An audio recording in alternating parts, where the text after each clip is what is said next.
Olá, eu sou Ana Carolina Leixo, psicóloga, e esse é o 5º vídeo da websérie Competências Socioemocionais em Tempos de Coronavírus. Para quem vem acompanhando esse projeto, assistiu aos vídeos anteriores, provavelmente percebeu que bem típica a nossa primeira macrocompetência, trabalhada lá no 2º episódio, que é a abertura ao novo, eu precisei passar por algumas mudanças. A mais evidente delas é o cenário, completamente diferente. Mas muito mais importante do que isso é o conteúdo que eu tenho me proposto a levar a você, na esperança de que ele seja capaz de te fazer refletir e ajustar, aprimorar alguns comportamentos que precisem de alguma atenção. Para esse vídeo, para darmos sequência a essa trilha de competências socioemocionais, nós vamos falar sobre agradabilidade, que alguns teóricos e estudiosos da área chamam de amabilidade, basicamente a mesma coisa. Quando nós falamos em agradabilidade, você pensa em agradável, e aí é ser agradável e também promover esse estado e esse clima agradável junto às pessoas com quem você convive nos mais diferentes lugares. Tem um contraponto, porque algumas pessoas sentem dificuldade de fazer uma diferenciação entre engajamento com o outro e agradabilidade. No engajamento com o outro, nós falamos, por exemplo, sobre a iniciativa social, que é essa disposição de eu sair do meu lugar e me abrir para ir ao encontro do outro, não ficar somente esperando, mas ter esse movimento de ir ao encontro do outro.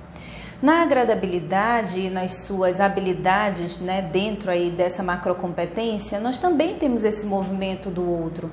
Mas é um movimento a partir das nossas crenças, dos nossos valores e dos sentimentos que nós desenvolvemos e nutrimos em direção, direcionados a essa outra pessoa.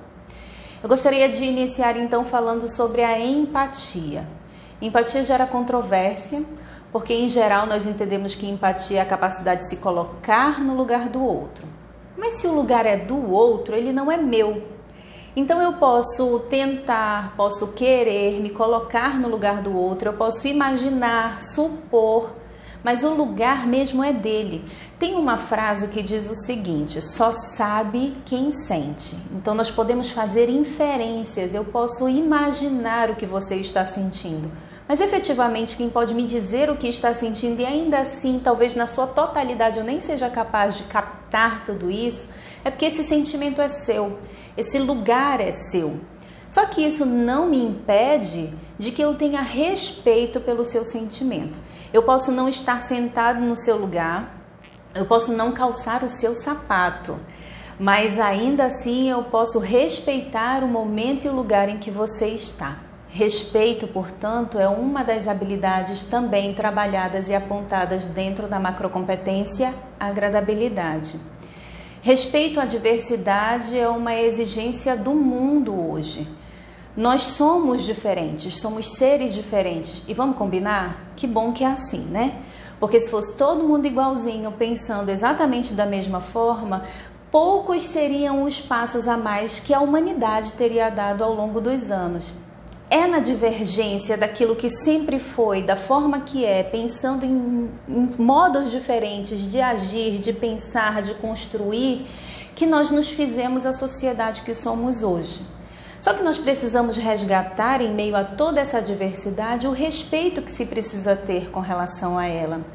O respeito que se precisa ter ao diferente. Aquele que não pensa como eu penso, que não faz da forma como eu faço ou como eu acho que ele deveria fazer.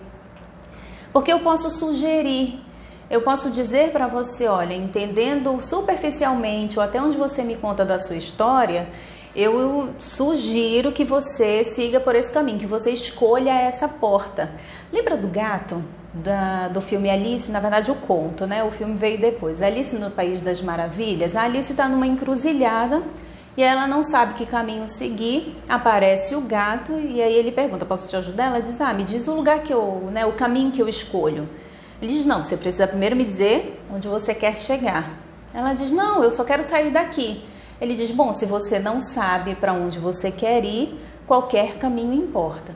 Então as escolhas do outro precisam estar claras para o outro, porque é baseado na história de vida dele, em quem ele foi, em quem ele é, em quem ele espera ser, nas suas expectativas, que ele vai tomar a decisão. Nós podemos sugerir, mas isso não significa necessariamente que a pessoa é obrigada a seguir aquele caminho. O respeito à diversidade, o diferente é o grande ganho das relações, a riqueza das relações, e é onde nós crescemos, nos desenvolvemos como pessoa, é quando nós nos colocamos à disposição para olhar o outro, entender do seu lugar até onde nós somos capazes de entender, sem querer roubar para mim as decisões que precisam ser tomadas pelo outro, para que ele mesmo seja responsável pelas suas atitudes, né? E respeitar os movimentos e os tempos de cada pessoa. Assim como nós também esperamos ser tratados por aqueles com quem nós convivemos. Nesse período de pandemia e novo normal, cada pessoa sente de uma forma diferente, fato. Então nós temos aí um monte de gente que passou e tem passado por esse período, por várias mudanças e tem conseguido se adaptar muito tranquilamente. Mas tem outras pessoas que não, que têm sentido de forma diferente e que têm sentido com um peso muito maior, passado por tudo isso com uma dificuldade muito maior.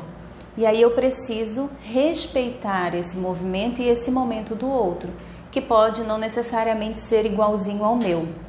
Aí a gente infelizmente ouve por aí assim, mas é frescura, é bobagem, não tem porque estar sofrendo desse jeito, não tem porque estar sentindo tudo isso, não tem porque estar pensando nessas coisas.